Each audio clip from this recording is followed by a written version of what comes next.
Celebrity কারোর সাথে আমার সংসার করতে হবে, তাহলে আমি শাকিব খানকে দিব না কেন? আমি সিয়াম আহমেদকে দিব না কেন? আমি কেন টিকটকার প্রিন্স মামুনকে দিব কেন? প্রিন্স মামুন মানুষের কাছে গণদোলাই খেয়েছিল মেয়েদের সাথে নষ্টামি করার জন্য। তাকে যদি আমার লোভ দেখাতেই হয়, হ্যাঁ, এবং তাহলে আমি প্রিন্স মামুনকে লোভ দেখা, একটা টিকটকারকে কেন লোভ, যে একটা বস্তির মধ্যে থাকে তাকে কেন আমি লোভ দেখাবো? আমার টাকা পয়সা যদি এতই থাকে, হ্যাঁ, আমি যদি লোভের কারণে বা আমি যদি সেলিব্রিটি কারোর সাথে আমার সংসার করতে হবে, তাহলে আমি শাকিব খানকে দিব না কেন? আমি সিয়াম আহমেদকে দিব না কেন? আমি কেন টিকটকার প্রিন্স মামুনকে দিব কেন?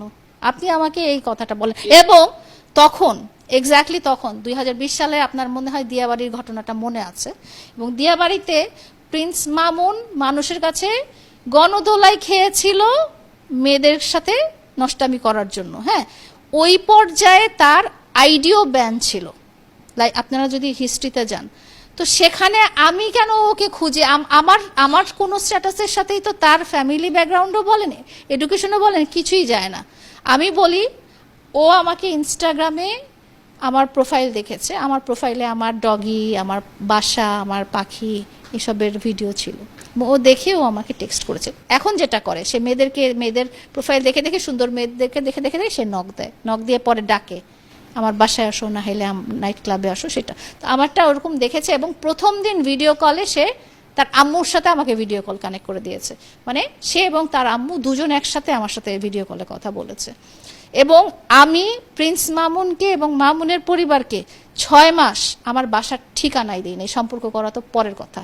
এবং আমি ভিডিও কল ছাড়া কোনোদিন দেখা করি নাই 6 মাসের মধ্যে ওর আম্মু আমার বাসায় আসতে চাইছে, তারপরে দেখা করতে চাইছে। ওর আম্মু বলছে ও তোমাকে অনেক ভালোবাসে, তুমি রেস্টুরেন্টে দেখা করো, বাসায় না যাও। আমি বলেছি কোনোভাবেই সম্ভব না, কোনোভাবেই ওর স্ট্যাটাসের সাথে আমার স্ট্যাটাস যায় না। এটা আপনি হয়তো এখন না বুঝলেও পরে হয়তো বুঝতে পারবেন, যখন আরও কিছু জানবেন আমার ব্যাপারে। এই কথাটা সে আপনাকে বলে নাই।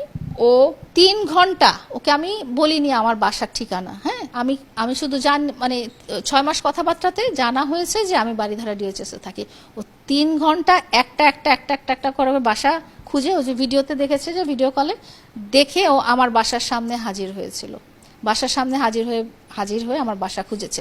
তো একটা ছেলে কি পরিমাণ এফোর্ট দিয়েছে! প্রতারণাটা কি তার ছিল নাকি প্রতারণাটা আমার ছিল? আপনারা মনে হয় আমার প্রিভিয়াস ইন্টারভিউগুলো হয়তো ভুলে গেছেন, কারণ অনেক ইন্টারভিউ নেন। তো আমি যে টিকটক বা লাইকি কোনো অ্যাপ আছে, এটাই আমি জানতাম না।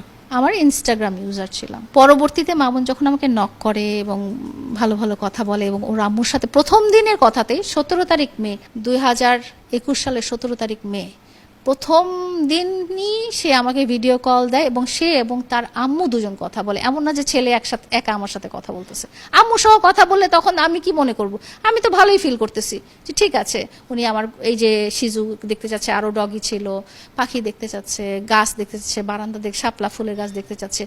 ওর আম্মু আর ওর সাথে আমার এইভাবে কথা হচ্ছে। এবং এসি গিফট করা, গাড়ি গিফট করা, এগুলো যখন আমাদের সম্পর্ক হয়ে গেছে, তারপরে